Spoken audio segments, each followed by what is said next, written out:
அன்பின் தெய்வமே,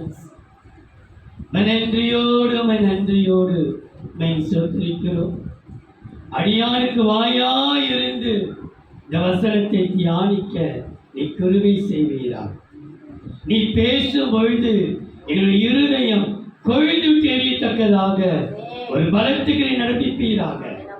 சத்தியத்தை கேட்கக்கூடாதபடிக்கு தடை செய்கிற எல்லா தடைகளை இயேசுவின் நாமத்திலே அப்புறப்படுத்துகிறோம். கர்த்தாவே, நீ ஜெயம் கொடுப்பீராக.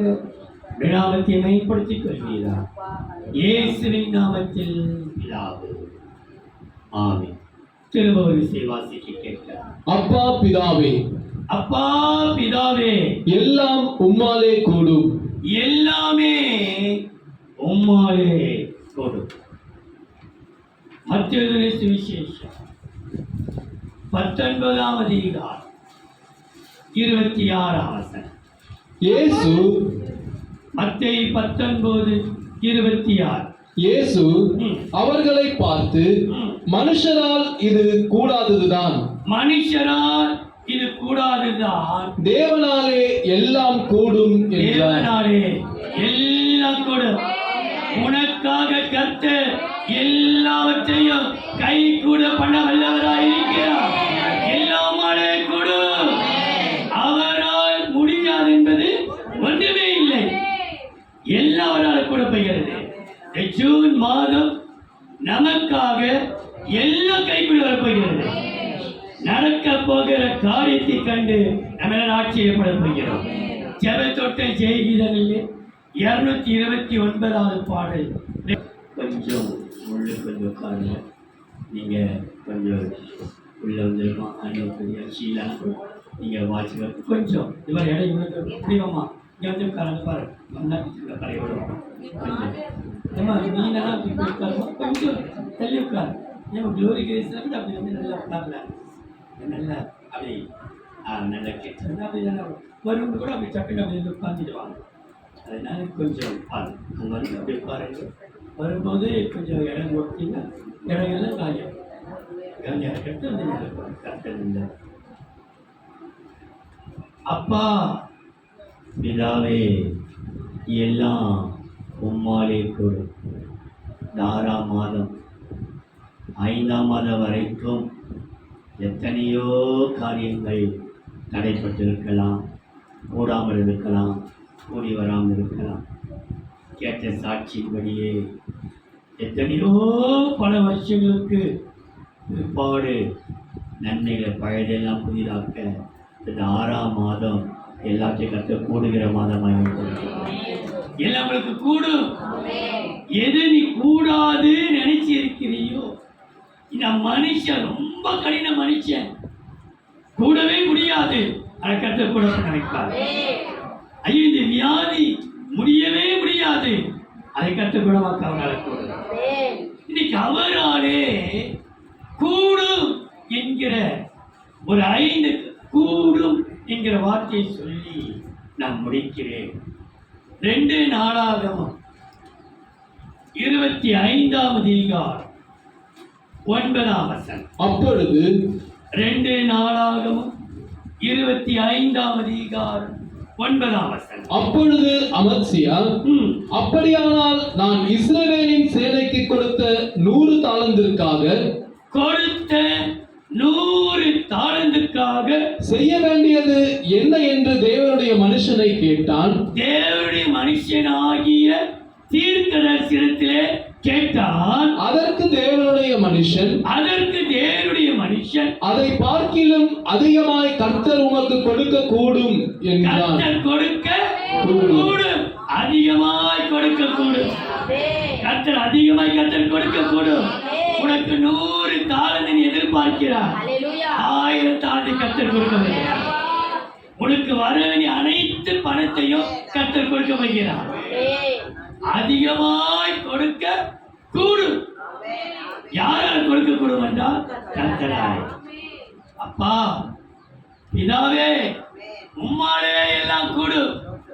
என்ன கூடுமா? அதிகமாய் கொடுக்க கூடும். உனக்கு அதிகமாய் கர்த்தர் கொடுக்க வைக்கிறார்.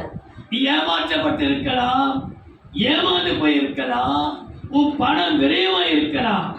ஆனா இந்த ஜூன் மாதத்திலே உன் பணம் உனக்கு வந்து சேரும். உனக்கு வர வேண்டியது அனைத்து கர்த்தர் வர வைத்து கொடுக்க வைக்கிறார். ராஜா கேட்கிறார், 100 தாலந்து கொடுக்க கூடுமோ? தேவனுடைய மனுஷன் கொடுக்க சொல்றாரு, அதிகமாய் கர்த்தரால் கொடுக்கப்படும். கொஞ்சம் அல்ல. மனுஷன் கிள்ளி கொடுப்பான், கர்த்தரோ அள்ளி கொடுப்பார் உனக்கு.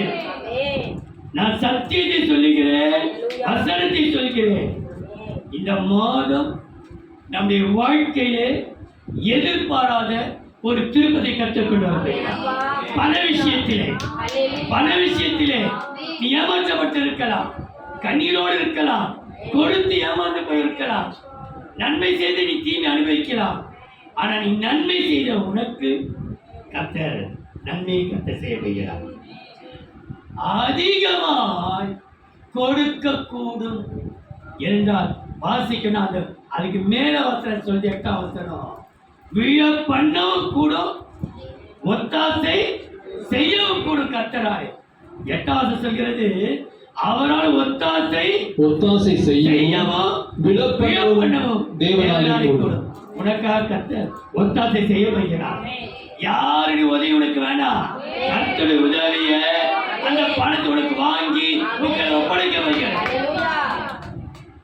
இந்த மாதம் அதிகமாக கொடுக்கிற மாதமாக கர்த்தர் நமக்கு அந்த தலைப்பு என்னென்றால், அதிகமாய் கொடுத்து உன்னை தாங்க கூடும்.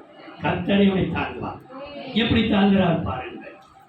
யாத்திராகமம் 18ஆம் அதிகாரம் 23ஆம் இந்த பிரகாரம் நீர் செய்வதும், யாத்திராகமம் 18ஆம் அதிகாரம் 23ஆம் இந்த பிரகாரம் நீர் செய்வதும், இப்படி தேவன் உமக்கு கட்டளையிடுவதும் உண்டானால் உம்மாலே தாங்கக்கூடும். உம்மாலே எல்லாவற்றையும் தாங்க கூடும். அவர் செய்த அநியாயங்களை உன்னாலே தாங்கக்கூடும். அவங்க பண்ண அக்கிரமங்களை உன்னாலே தாங்கக்கூடும். அவங்க செய்கிற பிரச்சனைகளை உன்னாலே தாங்கக்கூடும். ஏன் தெரியுமா? உன்னை தாங்கிறது யார் என்றால் கர்த்தர். அதிகமாய் கொடுத்து உன்னை தாங்கக்கூடும். ஏன் தெரியுமா? நம்முடைய வாழ்க்கையிலே நீதிமொழிகள் 18ஆம் அதிகாரம் 14ஆம் வசனம் சொல்கிறது, மனுஷனுடைய ஆவி, நீதிமொழிகள் 18:14, மனுஷனுடைய ஆவி அவன் பலவீனத்தை தாங்கும். பலவீனத்தை தாங்கும். முறிந்த ஆவி யாரால் தாங்கக்கூடும்? முறிந்த ஆவியோ யாரால்? யாருப்பா? அவனை முறிச்சிட்டாங்களே. உன் ஆவி முறிஞ்சி போயிடுச்சு. உன் மனம் முறிவடைந்திருக்கிறது, மனம் துக்கப்பட்டிருக்கிறது. யாருடைய தாங்குவா? உன் மனது முறிந்து போய், மனதில் அவ்வளோ துக்கம், என் மனசு உடைச்சிட்டாங்க, மனம் முறிஞ்சு போயிடுச்சு. முறிந்த ஆவியை யாரால் தாங்கக்கூடும்? கர்த்தராலே தாங்கக்கூடும். கர்த்தரே உன்னை தாங்குவார். கர்த்தரே உன்னை தாங்குவார். சங்கீதம் 3ஆம் சங்கீதம் 5ஆம் வசனத்தில் போடப்பட்டிருக்கிறது, நான் படுத்து நித்திரை செய்தேன்,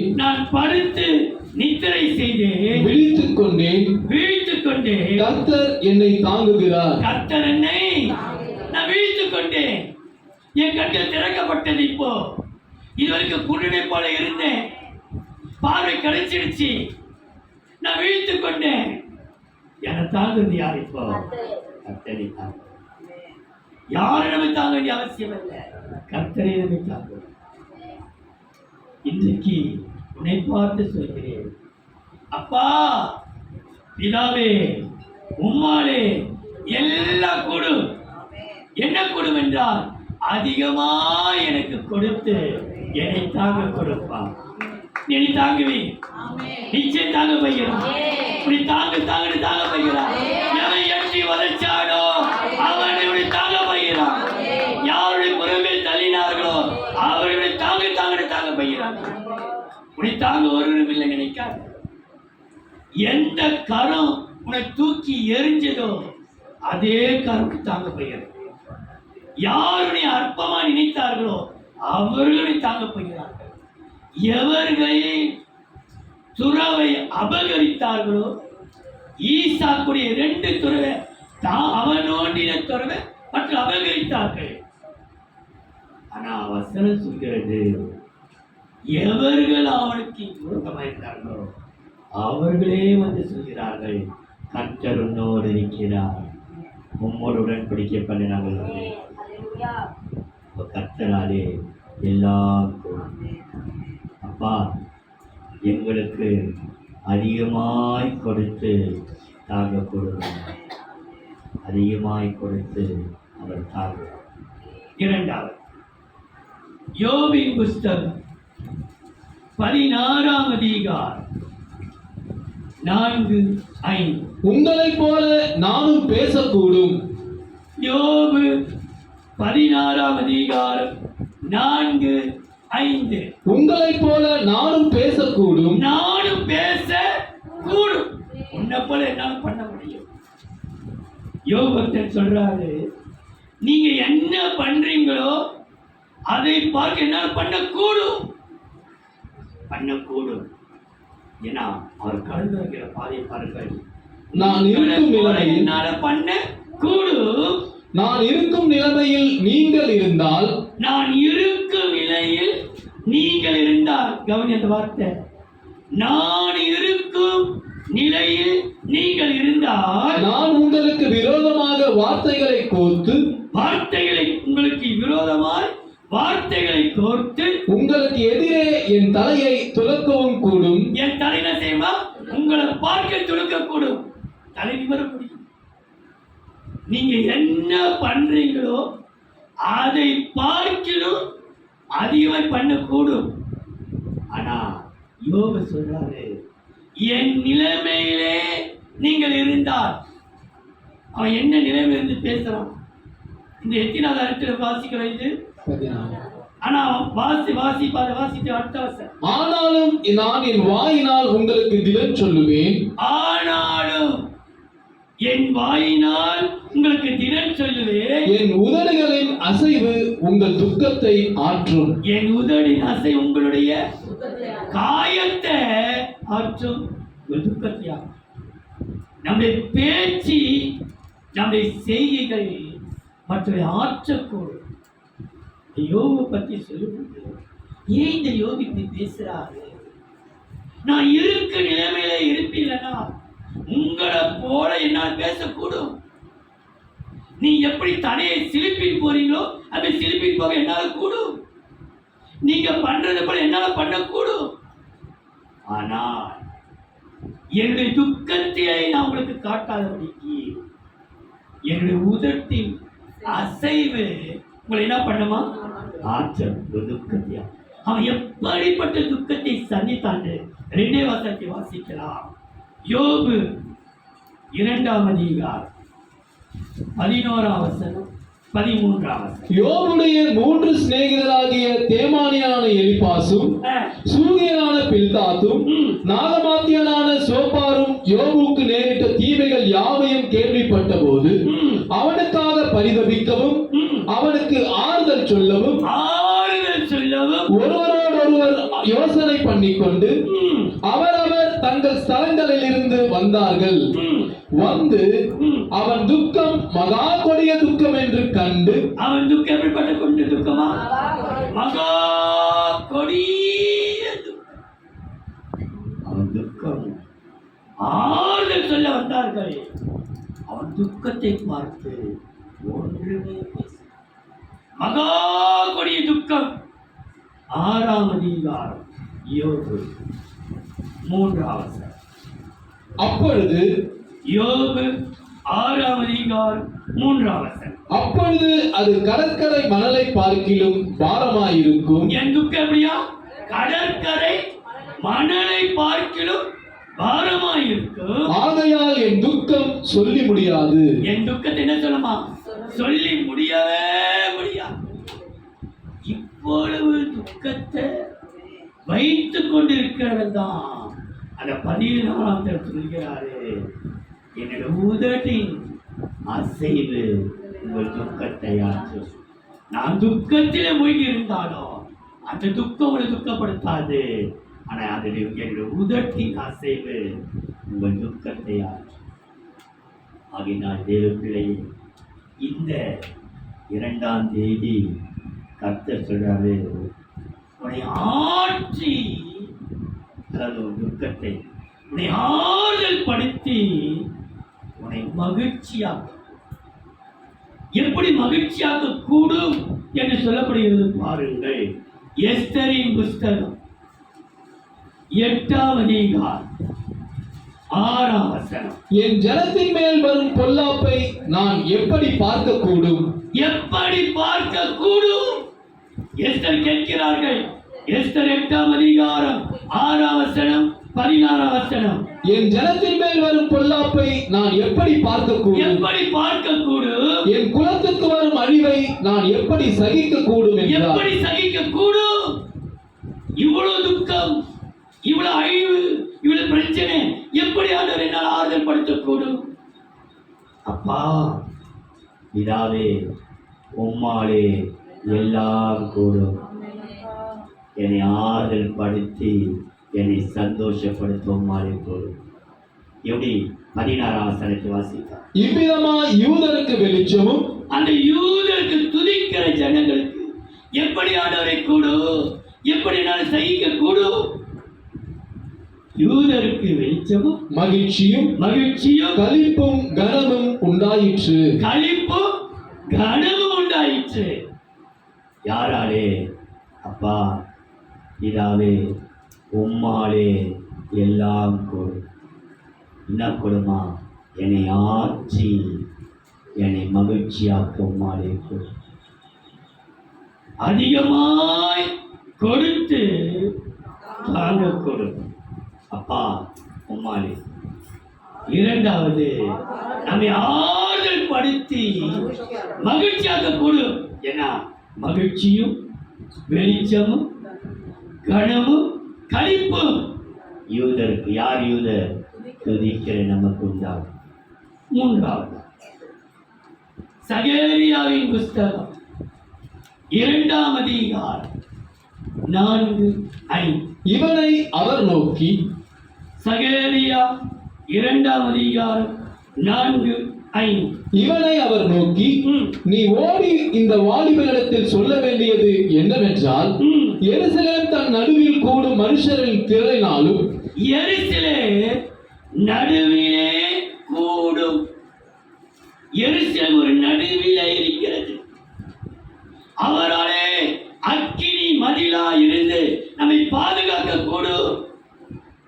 அக்கினி மதிலா இருந்து 5ஆம் வசனம். நான் அதற்கு சுற்றிலும் அக்கினி மதிலாய் இருந்து எருசலேம் நடுவிலே கூடும். எங்க கூடுதா? எருசலேம் நடுவிலே இருக்கிறது. அதை சுற்றி அக்கினி மதிலாய் இருந்து அது நடுவில் மகிமையாக இருப்பேன் என்று கர்த்தர் சொல்லுகிறார். யார் சொல்லுகிறது? அப்படின்னா அக்கினி மதிலாய் இருந்து நம்மை சாட்சியாய் நிறுத்தக்கூடும். அக்கினி அழிக்க வருகிறது, நம்மை அழிக்கவே முடியாது. வெயில் கொளுத்துகிறது, அழிக்க முடியாது. புயல் வீசுகிறது, நம்ம அழிக்க முடியாது. எருசலேம் நடுவிலே கூடும். நடுவில் இருக்கிறது கூடும். ஏன் தெரியுமா? எருசலேமின் ஜனங்களுக்கு தெரியும், நடுவிலே நான் இருந்தாலும் என்னை சுற்றி என்ன இருக்கிறது? அக்கினி மதிலாய் கர்த்தர் இருக்கிறார். அப்பா பிதாவே, உம்மாலே எல்லாம் கூடும். என்னை அக்கினி மதிலாய் நிறுத்தி என்னை சாட்சியாய் இருக்கக்கூடும். சாட்சி என்று சொல்வதற்கு முன்பாக 2 ராஜாக்கள் 6ஆம் அதிகாரம் 17ஆம் வசனத்தில், அப்பொழுது 2 ராஜாக்கள் 6ஆம் அதிகாரம் 17ஆம் வசனம். அப்பொழுது எலிசா விண்ணப்பம் பண்ணி, கர்த்தாவே, இவன் பார்க்கும்படி இவன் கண்களை திறந்தருளும் என்றான். இவன் பார்க்கும்படி இவன் கண்களை திறந்தருளும் என்றார். உடனே கர்த்தர் அந்த வேலைக்காரன் கண்களை திறந்தார். கண்களை திறந்தார். இதோ எலிசாவை சுற்றிலும் அக்கினிமயமான குதிரைகளாலும், எலிசாவை சுற்றி என்ன இருக்குதா? அக்கினி மதிலா. அப்படி அக்கினி எரியுது, குதிரைகள் நின்று கொடுக்கிறது. இது யாருக்கும் தெரியாது. நம்மை விரோதிகளுடைய கண்களுக்கு மாத்திரமல்ல, நம்ம கூட இருக்கக்கூடிய கண்களை கருத்தை திறக்க வல்லவராக இருக்கிறார். நம்மை சுற்றி ஒரு அக்கினி இருந்து கொண்டே இருக்கிறது. அவராலே கூடும், எருசலேமுக்கு கூடும். என்ன கூடுமா? அக்கினி மதிலா இருந்து நம்மை சாட்சியாய் நிறுத்தக்கூடும். இந்த சாட்சி என்று சொல்லும் பொழுது ஏசாயாவின் புஸ்தகம் 43 அதிகாரம் 9-10. சகல ஜாதிகளும், ஏசாயா 43 அதிகாரம் 9-10. சகல ஜாதிகளும் ஏகமாய் சேர்ந்து கொண்டு சகல ஜனங்களும் கூடி வரட்டும். கூடி வரட்டும். இதை அறிவித்து முந்தி சம்பவிப்பவைகளை நமக்கு தெரிவிக்கிறவன் யார்? யார்? கேட்டு மெய் என்று சொல்லக்கூடும்படிக்கு. கூடும்படிக்கு. இது மெய்தானா? கூடும்படிக்கு அவர்கள் தங்கள் சாட்சிகளை கொண்டு வந்து யதார்த்தவான்களாய் விளங்கட்டும்.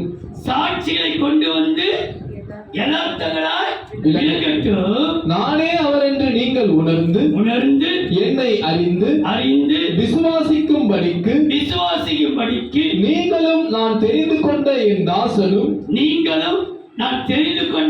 என் தாசனும் எனக்கு சாட்சிகளாய் இருக்கிறீர்கள் என்று கர்த்தர் சொல்லுகிறார். எப்படி சொல்கிறாரா? சாட்சிகளாய் இருக்கிறார் என்று கர்த்தர் சொல்லுகிறார். நம்மை கர்த்தர் சாட்சியாய் இருக்கக்கூடும். அக்கினி மதிலாய் நம்மை நிறுத்தி நம்மை சாட்சியாய் இருக்கக்கூடும். யாரால் முடியும்னா கர்த்தரால். நம்முடைய சாட்சியை யாரும் கெடுக்க முடியாது. உன்னை ஜீவன சாட்சியாய் உன்னை வாழ வைக்க காட்டப்படுகிறார். அனுகூலமாக அல்ல. நம்ம காலை ஜெபித்தது போல ஸ்ரீதருக்காக ஒருவன் விட்டு ஜெபித்திருக்கிறோம். அவரே கற்றுக்கொண்டு சாட்சி நடத்தப்படுகிறார். விஜயகுமாருக்கு சொல்லி ஜெபிச்சிருக்கிறோம். சைமனுக்கு ஜெபிச்சிருக்கிறோம். கர்த்தர் சாட்சியா நிறுத்துவாராக. ஏன்னா நடக்க பெற ஆபரேஷனுக்கு அக்கினி பதிலாய் சாட்சியாய் நிறுத்த அவர் நல்லவராய். 4 மார்க்கு சுவிசேஷம் 8 அதிகாரம் 4 வசனம். அதற்கு அவருடைய சீஷர்கள், மார்க்கு 8 அதிகாரம் 4 வசனம். அதற்கு அவருடைய சீஷர்கள், இந்த வனாந்தரத்திலே ஒருவன் எங்கே இருந்து அப்பங்களை கொண்டு வந்து இத்தனை பேர்களை திருப்தியாக்க கூடும்? அப்பங்களை கொடுத்து திருப்தியாக்க கூடும். யாராலே? தேவன் ஆண்டவரே, எங்களுக்கு அப்பத்தை கொடுக்கிற வீரையா. யாரால் இந்த அப்பத்தை கொடுக்கிற மாத்திரமல்ல, திருப்தியாக்க கூடும். கூடுமானாலே இயேசுவால் மாத்திரமே. ஆண்டவரே, எங்களுக்கு அப்பத்தை கொடுத்து எங்களை திருப்தியாக்க உம்மாலே கூடும். மனதம்ப முடியும். மெய்பாத்திரங்கள் கேட்கிறோம். எங்களுக்கு இந்த 2ஆம் தேதி வந்திருக்கிறீர்கள். ஒரு குறை உங்களுக்கு இருக்காது. உங்கள் அப்பத்தையும் தண்ணீரையும் கர்த்தர் ஆசீர்வதிப்பார். உங்கள் வருமானத்தை ஆசீர்வதிப்பார். வீட்டுள்ள எல்லா பொருட்களையும் அபரிதமாக ஆசீர்வதிக்க ஒன்று குறைபட மாட்டீர்கள் என்றால் அப்பத்தை கொடுத்து திருப்தியாக்க கூடுமா? நிச்சயம் திருப்தியாக்க கூடும். எப்படி திருப்தியாக்குறார் பாருங்கள். மார்க்கு சுவிசேஷம் 9 அதிகாரம் 23 வசனம். இயேசு அவனை நோக்கி, நீ விசுவாசிக்க கூடுமானால் ஆகும். விசுவாசிக்க கூடுமானால். கர்த்தர் விசுவாசிக்கிறாயா? இப்போது 8 வசனத்தை வாசிக்கலாம். 8. அவர்கள் சாப்பிட்டு திருப்தி அடைந்தார்கள். மீதியான துணிக்கைகளை 7 கூடை நிறைய எடுத்தார்கள். எடுத்து வைக்கிற அளவுக்கு கர்த்தர் திருப்தியாக்குவார். திருப்தி பண்ணி 7 கூடை நிறைய எல்லாம் நிறைவாக்கப்படுகிறார். சாப்பிட்டு திருப்தி மாத்திரமல்ல, எடுத்து வைக்கிற அளவுக்கு சேமிப்பை கர்த்தர் உண்டாக்கப்படுகிறார். நம்முடைய தேவன் அப்படிப்பட்டவர். அப்பங்களை கொடுத்து நம்மை திருப்தியாக்கக்கூடும். திருப்தியாக்கக்கூடும். அவரே சொன்னாரு, ஜீவப்பம் நானே. அப்படினால் இந்த அப்பம் உங்களை திருப்தியாக்கும். அப்பங்களை கொடுத்து நம்மை திருப்தியாக்கப்படும். கடைசியாக 2 கொரிந்தியர் 13ஆம் அதிகாரம் 8ஆம் வசனம். சத்தியத்திற்கு விரோதமாக 2 கொரிந்தியர் 13ஆம் அதிகாரம் 8ஆம் வசனம். சத்தியத்திற்கு விரோதமாக நாங்கள் ஒன்றும் செய்யக்கூடாமல் சத்தியத்திற்கு அனுகூலமாகவே செய்யக்கூடும். அனுகூலமாக்கி நடக்காது என்கிறதை அனுகூலமாக்க கூடும். உனக்கு அனுகூலமாக்கி உன்னை நிலைநிறுத்தப்பாராம். உனக்கு அனுகூலமாக நடக்கும். உனக்கு பாதகமா நடக்காது, சாதகமாகவே கட்ட நடந்து வைக்கிறார். அனுகூலமாக்க கூடும். யாராலே? நம்ம தேவனாலே. இந்த வசனம் இப்படி சொல்கிறது, அனுகூலமாக நீங்க போற காரியம் எல்லாம் உங்களுக்கு அனுகூலமாக முடியும். நீ நினைக்காத, 5 மாசம் இங்க நடந்துச்சு, 6ஆம் மாசத்துல இது அனுகூலமா முடியுமா? நிச்சயம் முடியும். நிச்சயம் முடியும். ஏனென்றால் வாசிக்க வேண்டாம், அந்த நியாயாதிபதிகள் 17ஆம் அதிகாரத்தில் அந்த லேவியனை பார்த்து கேட்கிறார்கள், நாங்கள் போகிற பிரயாணம் கர்த்தர் எங்களுக்கு அனுகூலமாக முடிச்சு கொடுப்பாரா? நீ போ, இது அனுகூலமாக முடியும். இந்த 2ஆம் தேதியிலிருந்து உனக்கு எல்லாமே அனுகூலமாகவே மாற்றப்பாரா. உன் வேலையை குறித்து, உன் வருமானத்தை குறித்து, உன் படிப்பை குறித்து, உன் வாழ்க்கையை குறித்து, உன் குழந்தையை குறித்து, எதெல்லாம் நீ எதிர்பார்க்கிறாயோ அனுகூலமாகவே முடிய போகிறாய். நீ அனுகூலமாக்கி உன்னை நிலையில் இருக்க வைப்பா. நம்ம அலைச்சடிப்பட்டிருக்கிறோம், அந்த அலைச்சடிப்பட்டு கொண்டு இருக்கிறோம். ஆனா இந்த மாதம் உனக்கு அனுகூலமாக்கி உன்னை நிலைநிறுத்தக்கூடும். எப்படி நிலைநிறுத்தினார் பாருங்கள். 1 பேதுரு 5ஆம் அதிகாரம் 10ஆம் வசனம். கிறிஸ்து இயேசுவுக்குள் நம்மை தமது நித்திய மகிமைக்கு அழைத்தவராயிருக்கிற சகல கிருபையும் பொருந்திய தேவன் தாமே கொஞ்ச காலம் பாட அனுபவிக்கிற உங்களை சீர்படுத்தி. எப்படி எவ்வளவு நாள் பாடிட்டு? நமக்கு 5 மாசம் வரைக்கும் பாடுபட்டுட்டோம். இனி 6ஆம் மாசம் எல்லாமே நமக்கு அனுகூலமா இருக்க போகிறது. நீ போ, உனக்கு கத்த அனுகூலமாக்குவான். எதை நினைச்சு நீ போறியோ அதை அப்படி நடத்தி காட்டுவாங்க. நீ பயப்படாது, உன் காரியத்தை கர்த்தர் பார்த்துக் கொள்வார். கொஞ்ச காலம் பாட வைக்கிற நீ உங்களை சீர்படுத்தி ஸ்திரப்படுத்தி பலப்படுத்தி நிலைநிறுத்துவாராக.